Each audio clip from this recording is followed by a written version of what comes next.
آپ نے یہ کویشچن کیا ہے کہ انسان کو ڈپریشن کیسے ہوتا ہے. دیکھو، جب ہم بہت چھوٹی عمر میں ہوتے ہیں نا، ہمیں اس دنیا کے بارے میں، اس کی چالوں کے بارے میں، کہ دنیا والے کتنے دھوکے باز ہیں، باہر کی دنیا کتنی خطرناک ہے، ہمیں ان چیزوں کے بارے میں نہیں پتہ ہوتا. ہم کالج لائف میں جاتے ہیں، ہم اپنی ہی ایک سوچ میں مگن ہوتے ہیں.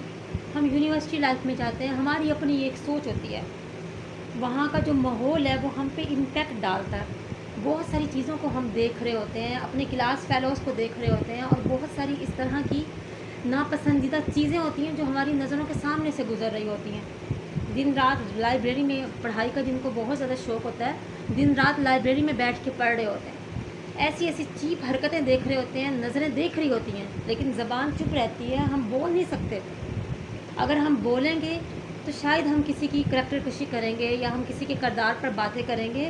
اور کہتے ہیں کہ کچھ اگر اس طرح کا دیکھو بھی صحیح تو خاموش رہو. ٹھیک ہے. اب یہ سوال کہ ڈپریشن، دیکھو جب اس طرح کی چیزیں آپ دیکھتے رہتے ہو نا، اور وقت کے عمر کے اس حد تک آپ پہنچ جاتے ہو، اس وہاں پر جا کر آپ کو وہ سارا ماضی، وہ تمام چیزیں اور آپ بات یاد آ رہی ہوتی ہیں، اور آپ سوچ رہے ہوتے ہیں کہ یار میں نے کیوں نہیں کچھ کیا، میں بہت کچھ کر سکتی تھی، میں بہت کچھ کر سکتا تھا، لیکن میں نے کیوں نہیں کیا. اب آپ کو جو میں بات سمجھا رہی ہوں کہ یہ جو آپ کی کیفیت ہوتی ہے، یہ راتوں کو اٹھنے والی، یہ بے چین ہونے والی، سمجھ نہیں آتی، جسم میں عجیب سا پین سٹارٹ ہونے لگتا ہے، سمجھ نہیں آتی کہ میں گھر سے کہیں باہر چلی جاؤں، میں اس جگہ سے کہیں چلی جاؤں. آپ کو ماضی کی وہ خلش، وہ تلخیاں یاد آ رہی ہوتی ہیں جو آپ نے برداشت کی ہیں، کبھی دوستوں سے، کبھی اساتذہ سے، کبھی گھر والوں کی ماروں سے. وہ تمام چیزیں آپ کو یاد آ رہی ہیں. لیکن ایک بات یاد رکھنا، اللہ تعالیٰ نے آپ کو پیدا کیا ہے نا، آپ کو حساب کتاب ضرور دینا ہے اپنے اس جسم کا، جو اللہ تعالیٰ کی ہمارے پاس امانت ہے. ہم اس کو کیسے یوٹیلائز کرتے ہیں، ہمیں ایک ایک چیز کا جواب دینا ہے اللہ تعالیٰ کو. گھر والے جیسا بھی سلوک کریں، انہوں نے اپنا حساب کتاب دینا ہے، لیکن وہ اپنے ظرف کے مطابق کرتے ہیں. اب آپ ان سے کیسا برتاؤ کرو گے؟ باہر والے آپ کے ساتھ کیا کرتے ہیں، آپ کو کتنی باتیں سننی پڑتی ہیں. آپ ملازم ہیں، آپ جاب کرتے ہیں، وہاں کتنی باتیں سننی پڑتی ہیں، وہاں کے کتنے فیسز کو برداشت کرنا پڑتا ہے. کچھ فیسز تو ایسے ہوتے ہیں آپ کا دل کر رہا ہوتا ہے کہ بس میرے ہاتھ میں کچھ اور، میں تو ان کا جو ہے سر جو ہے نا وہ دیوار میں دے کے ماروں. آپ کو ان کے چہرے اچھے نہیں لگ رہے ہوتے، آپ کو ان کی باتیں اچھی نہیں لگ رہی ہوتی، آپ کو وہ ساری چیزیں یاد آ رہی ہوتی ہیں جو آپ نے ماضی میں جھیلی ہوتی ہیں. جب ان چیزوں کو آپ برداشت کرتے رہو گے اور اللہ تعالیٰ سے مدد طلب نہیں کرو گے تو ڈپریشن ہی ہوگا. اور ڈپریشن تنہائی میں بھی ہوتا ہے. لیکن ایک بات یاد رکھنا، انسان اللہ تعالیٰ کو تب ہی یاد کرتا ہے جب انسان یا تو تنہائی میں ہوتا ہے، یا انسان کو کوئی تکلیف ہوتی ہے. اور یقین کرو، اللہ بندے کو اپنی طرف گھسیٹتا ہے، اپنی طرف بلاتا ہے. جو یہ ہماری روح ہے نا، یہ فطرتاً نیک ہے. ہماری تربیت ایسی نہیں ہوئی کہ ہم کسی کو دھوکہ دے دیں. ہماری تربیت ایسی نہیں ہوئی ادھر ہم فلرٹ کرتے پھریں اور ہم ادھر اسکیم کرتے پھریں لوگوں کے ساتھ اور سارا کچھ. ہم اپنے آپ میں رہنے والے لوگ ہیں. ہم کہتے ہیں کہ ہم نے صبح اٹھنا ہے، ڈیوٹی پہ جانا ہے، ہم نے واپس آنا ہے، اپنی ہم نے روٹین دیکھنی ہے. بس ریزرو رہنے والے ہم لوگ ہیں. ہمیں تو یہ بھی نہیں پسند کہ ہم لوگوں کے ساتھ اتنا زیادہ سوشل ہو. تو یہ تمام چیزیں، اب نا میرے دادا ابو ہیں نا، ان کو 30 سال سے ڈپریشن. اب میں کل جب گئی ان کے پاس تو آپ کو پتہ اس وقت وہ اس ماشاء اللہ سے 95 ایئرس کے ہیں، لیکن ان کی طبیعت کافی عرصے سے وہ بیمار ہیں. لیکن ان کی طبیعت جو ہے نا وہ اس طرح کی ہوئی ہے کہ بالکل خاموشی اختیار کر گئے. ہمیں بولتے نہیں ہیں، لیکن جب جاؤ نا السلام علیکم تو کہتے ہیں وعلیکم السلام. اور جب عصر کا ٹائم ہوتا ہے نا، سورج کے غروب کا ٹائم، ان کی طبیعت خراب ہونا شروع ہو جاتی ہے. پھر ان کو ٹینسولین دی جاتی ہے، پھر ان کو اور پتہ نہیں کون کون سی، ان کو بڑے مسئلے مسائل ہیں، وہ ان کو ٹیبلٹس وغیرہ دی جاتی ہیں، تب جا کے وہ تھوڑا سا اسٹیبل ہوتے ہیں. جب وہ صحیح ہوتے تھے تو عصر کے بعد ہم اکثر جایا کرتے تھے، وہ بیٹھے ہوتے تھے، ہم ان کو اتنی مطلب میں تو ان کے ساتھ اسپیشل بہت ساری باتیں کیا کرتی تھی. اور وہ مجھے پتہ کیا کہتے ہوتے تھے، وہ مجھے کہتے ہوتے تھے کہ تمہیں ڈر نہیں لگتا مجھ سے، اتنی تم باتیں کر جاتی ہو.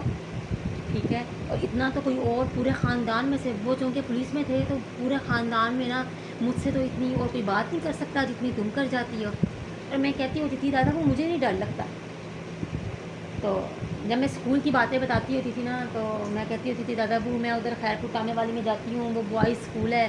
ٹھیک ہے، سارے میلز ہیں، میں اکیلی فیمیل ہوں، مجھے یہ مسئلے مسائل ہیں، وہاں کا ڈپٹی ایسے، وہاں کا اے ای او ایسے. ٹھیک ہے، وہ مجھے پتا کیا کہتے ہوتے تھے، مجھے کہتے ہوتے تھے تم جہاں بھی جاؤ گی نا، ٹھیک ہے، تمہیں وہاں سے مسئلہ ہو یا نہ ہو، ان لوگوں کو تم سے مسئلہ ضرور ہوگا. مجھے سمجھ نہیں آتی تھی کہ وہ یہ ایسے کیوں کہتے ہیں کہ ان لوگوں کو مجھ سے مسئلہ ہوگا. میں نے وہاں سے ٹرانسفر کروا لیا، میں مسافر خانہ جانے لگ گئی. اب یہ فیمیل اسکول تھا، لیکن یہاں بھی وہی مسئلے مسائل. ٹھیک ہے، وہاں پر بھی مجھ سے کوئی خوش نہیں ہے. آئے دن میرے نوٹیفیکیشنس نکل رہے ہوتے تھے، آئے دن جی اس لڑکی نے یہ کر دیا، یہ کر دیا، یہ کر دیا. اور میں بعد میں یہ سوچ رہی ہوتی تھی کہ میں نے کیا کیا ہے. پھر مجھے دادا ابو کی باتیں یاد آتی تھی کہ دادا ابو ایک دن کہنے لگے کہ آؤں گا نا میں کسی دن تمہارے اسکول. میں نے کہا دادا ابو آپ کیا کریں گے میرے اسکول آ کے؟ تو کہتے ہیں یہ جو تم پریشان رہتی ہو نا، یہ لوگ میری بیٹی کو پریشان کرتے ہیں، تو تمہارا یہاں کہیں ٹرانسفر نہیں ہو سکتا؟ یہیں ایسے ہی کہیں پاس ہو جائے ٹرانسفر، اکیلا سارا کچھ کرتی ہو، بچے سنبھالتی ہو، تو تم تو بڑی بہادری کا کام کر رہی ہو. اور میں پتہ کیا کہتی ہوتی تھی دادا ابو کو؟ میں کہتی تھی دادا ابو سب لوگ بڑی بہادری کا کام کر رہے ہیں. اللہ تعالیٰ نے ہر انسان کی زندگی میں نا کچھ ایسی مشکلات ڈال دی ہوتی ہیں کہ وہ انسان نا ان کو برداشت کر رہا ہوتا ہے. کیا ہو گیا اگر ہم جدائی کاٹ رہے ہیں؟ تو جب اپنی آرزوئیں انسان پانے کی خواہش کرتا ہے نا، تو پھر جدائی کاٹنی پڑتی ہے. جب ہم اللہ کی رضا کو کبھی چھوڑتے ہیں نا، اور ہم یہ کہتے ہیں کہ جی ہمیں ہماری چاہت چاہیے، تو اپنی چاہت کو تو ہم پا لیتے ہیں، لیکن پھر اللہ تعالیٰ نا ہمیں ہمارا جو فیس ہے وہ آئینے میں ضرور دکھاتا ہے کہ تم نے پا تو لیا ہے، لیکن حقیقت میں تم نے کچھ نہیں پایا، تم نے سب کچھ کھو دیا ہے. پتہ نہیں ہمیں کیا کچھ ملنے والا تھا جو ہم کھو چکے ہیں.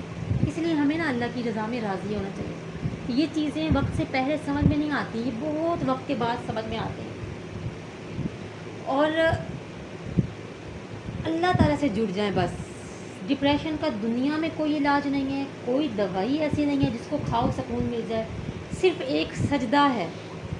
جب رات کو 12 بجے کے بعد اسپیشلی آپ سوئے ہوئے ہو، آپ کی آنکھ کھلتی ہے اور اچانک سے جو ہے نا وہ آپ کو ایک بے چینی کی کیفیت سٹارٹ ہوتی ہے.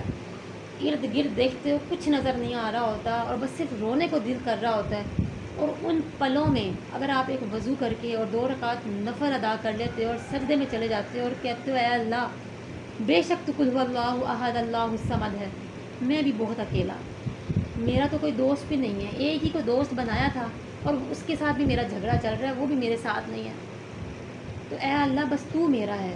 جب ہم اپنے آپ کو اللہ کے سپرد کر دیں گے، اپنی ہر چیز کو اللہ کے سپرد کر دیں گے کہ اے اللہ میں تیری رضا میں راضی ہوں، اے اللہ میرا اٹھنا بیٹھنا کھانا پینا چلنا رہنا بولنا تمام کی تمام چیزیں یا اللہ میں یہ چاہتی ہوں کہ میری انگلی پکڑ کے مجھے سیدھے راستے پر لے آؤ. بے شک میں بھٹکی ہوئی ہوں، بے شک میں گمراہ ہوں، مجھے اس والے راستے پر لے آؤ.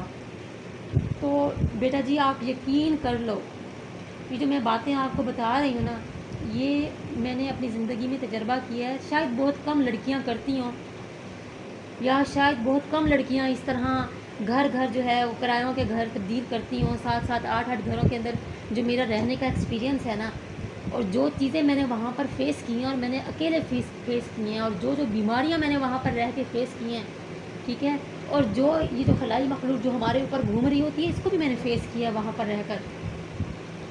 جو مجھے احساس ہوتا تھا، جو میں تصویریں دیکھتی تھی، جو میں آہٹیں محسوس کرتی تھی، مجھے خوف بھی محسوس ہوتا تھا. اور پھر یہ تمام جو یہ ڈپریشن کی کیفیت ہے نا، یہ تمام وہ بڑی چیزیں ہوتی تھیں. میں نے خود اپنے آپ کو انٹرنلی اسٹرانگ کیا، کیونکہ سب کچھ ہماری تھنکنگ ہے، ہمارا مائنڈ سیٹ ہے. ہمیں اپنے آپ کو موٹیویٹ کرنے کی ضرورت ہے. یقین کرو اگر میں یہاں پر لیٹی ہوئی ہوں نا، کہ میں یہاں سے اٹھ کے یہ گھر کا کام نہیں مجھ سے ہوتا، یہ صفائی نہیں مجھے پسند نہیں ہے نا بھائی، یہ برتن نہیں مجھ سے دھلتے، یہ پڑھائی بھی نہیں مجھ سے ہو رہی، تھیسس میرا 1 سال سے لٹک رہا ہے، یہ بھی نہیں مجھ سے ہو رہا. تو میں آپ کو بتا دوں یہ ساری میری سوچ ہے. اگر میں اس کو تھوڑا سا چینج کر لوں نا کہ بس میں نے اٹھنا ہے اور میں نے یہ کرنا ہے، یقین کرو کر لو گے، اور آپ بھی کر لو گی. تو جو یہ والی باتیں میں آپ کو کہہ رہی ہوں نا، یہ مذاق نہیں کہہ رہی. آپ بیٹھو اپنے آپ کو سوچو کہ میں کہاں ہوں، میری منزل کہاں ہے، میں کس طرف جا رہی ہوں، جو میں کر رہی ہوں آیا وہ ٹھیک کر رہی ہوں. آپ ماشاءاللہ ابھی بچی ہو اور تعلیم کے مراحل میں ابھی آپ کا 2nd ایئر ہے، 3rd ایئر ہے، 4th ایئر ہے، 5th ایئر ہے. اس طرح یہ سارے ایئرز جو ہیں یہ ابھی آپ نے کرنے ہیں، ٹھیک ہے. اور ان کو آپ نے اپنا کریئر بنانا ہے، ابھی تو آپ منزل کی طرف جو ہے وہ گامزن ہو، تو اپنے دماغ کو کھولو. جب معرفت حاصل کر لو گی نا اللہ تعالیٰ کی، اللہ کے سپرد کر دو گی، یقین کرو اس دماغ کے حساس پردے جو ہے نا، جو پردہ اوپر ڈل گیا ہوا ہے، جو آپ کو نظر نہیں آ رہا، جب وہ اتر جائے گا نا تو آپ کو دنیا کا رنگ صاف صاف نظر آنے لگ جائے گا. وہ چیزیں دیکھنے لگ جاؤ گی آپ کہ میں کہاں پر تھی، میں تو بھٹکی ہوئی تھی، مجھے تو کوئی ہوش نہیں تھی، ہوش میں تو میں اب آئی ہوں، اب میں کروں گی. میں آپ کو اپنی بات بتاتی ہوں. ہمارے جو ادھر ٹیچر کمیونٹی ہے نا، وہ اتنی ڈرپوک ہوتی ہے. میں کوئی 15-20 ٹیچرس کا میں نے نا ایسے شارٹ انٹرویو لیا ہوگا. گاڑی میں آتے، گاڑی میں جاتے، سفر کرتے، ٹھیک ہے، اور کسی کے ساتھ کوئی مسئلہ ہے، کسی کے ساتھ کوئی مسئلہ ہے. اور یقین کریں ٹیچرز جتنی مطلب سیکریفائزز دیتی ہیں اور جتنا ان کی فیملی وہ ہرڈلز برداشت کرتی ہے، اتنا کوئی نہیں کرتا. اور یہ جو ٹیچرز کے جو ہسبینڈ ہوتے ہیں نا، یہ سارے کے سارے روڈ انسپیکٹر ہوتے ہیں، گلی کی خاک چھاننے والے، کچھ نہیں کرتے. ان کی بس نظر ہوتی ہے کہ ہماری بیوی کما رہی ہے اور ہماری بیوی لے کر آ رہی ہے اور ہمارے گھر کا سرکل چل رہا ہے، بس یہی ان کی نظر ہوتی ہے. خود بیٹھ کے صرف چرپائیاں توڑ رہے ہوتے ہیں اور پھر بعد میں نہ صرف ہمیں باتیں سنا رہے ہوتے ہیں کہ جی اسلام ہمارا کہتا ہے کہ جی بیوی جو ہے وہ فرما بردار ہو شوہر کی. اسلام ہمارا یہ کہتا ہے کہ جو بیوی ہے وہ زبان چلانے والی نہ ہو، جو بیوی ہے بس جو ایک ضرورت پوری کی جا رہی ہے وہ پوری ہو اور اس کے بعد جواب دینے والی نہ ہو. اور جی ساس کا جی یہ حکم مانو، جی نندوں کو جی خوش کرو. بھائی اللہ کے بندے، کیا تمہیں اتنا نہیں پتا کہ تم جس لڑکی کو بیاہ کے لے کے آئے ہو، تم جس کے ساتھ شادی کر کے آئے ہو، کہ تم نے بھی کچھ اس کی ذمہ داریاں پوری کرنی ہے یا نہیں کرنی؟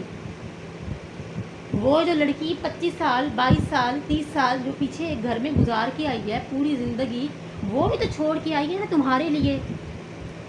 اللہ تعالیٰ نے اگر تمہیں نکاح میں باندھا ہے، اتنے مضبوط رشتے میں، اتنے پاک رشتے میں باندھا ہے، تو اللہ کے بندے ذرا اس کی ذمہ داری لو. اس کی آنکھوں میں کیوں آنسو ڈال رہے ہو؟ جی وہ میری ساس کو سنبھالو، جی وہ میری نندوں کو سنبھالو، وہ سارا کچھ کرو. ان کو سنبھالنے کے لیے میں ادھر آئی ہوں. ماسی رکھ لینی تھی، جو کہتے ہیں نا ماسی رکھ لینی تھی، وہ صحیح کہتے ہیں. میں ایک چھوٹی سی ننھی سی جان کہاں ان سب چیزوں کو سنبھالوں میں.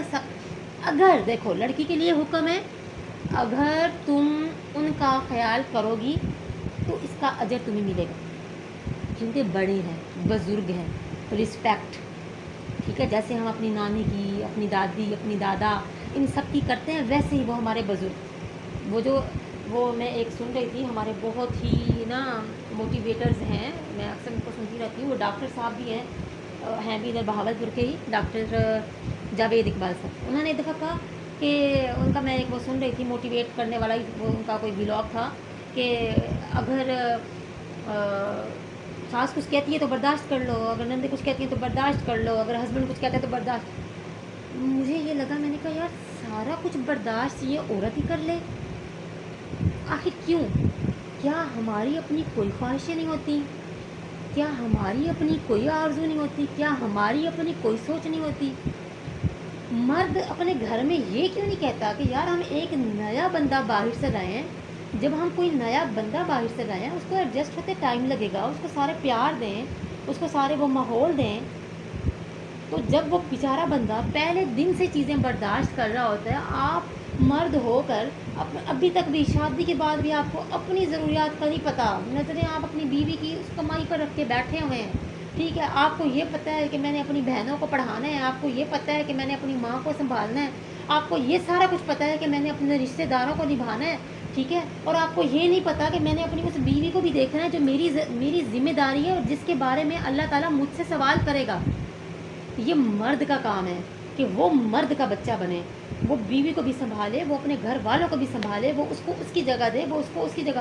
آدھی رات کو جناب جی آپ اس کو وہ ایک ارجنٹ ایمرجنسی کال دے دیتے ہیں، چلو جی نیچے آؤ، ہاں جی آٹا باہر کیوں پڑا تھا، تم نے کیوں نہیں اندر رکھا، ہاں جی تم نے رات کے برتن کیوں نہیں دھوئے. یار ہو سکتا ہے اس کی طبیعت صحیح نہ، کیا خالی تم ہی ہو جو تم بچے پیدا کر رہی ہو، تم 9ویں مہینے میں ہو، صرف تمہاری طبیعت صحیح نہیں ہے؟ ہماری ماؤں نے نہیں 11 بچے پیدا کیے؟ یار کیے ہوں گے، آپ کی ماؤں نے بھی کیے ہوں گے. وہ وقت حالات کے تقاضے دیکھو نا آپ. تو جب عورت یہ تمام فیزز سے گزرتی ہے، یہ چیزیں برداشت کرتی ہے، اس کو ڈپریشن کیوں نہ ہو؟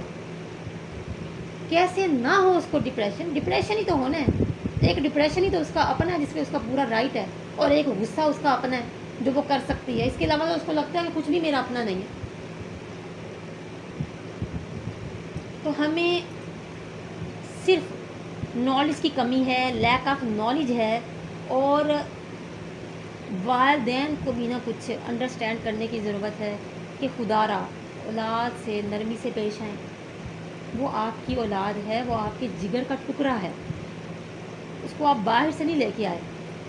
وہ ایک کہاوت ہے نا کہ حرام جو ہو نا وہ بندہ باہر پھینک دیتا ہے، جو حلال ہوتا ہے نا اس کو سینے سے چمٹا کے رکھتا ہے. تو یہ ہماری اولاد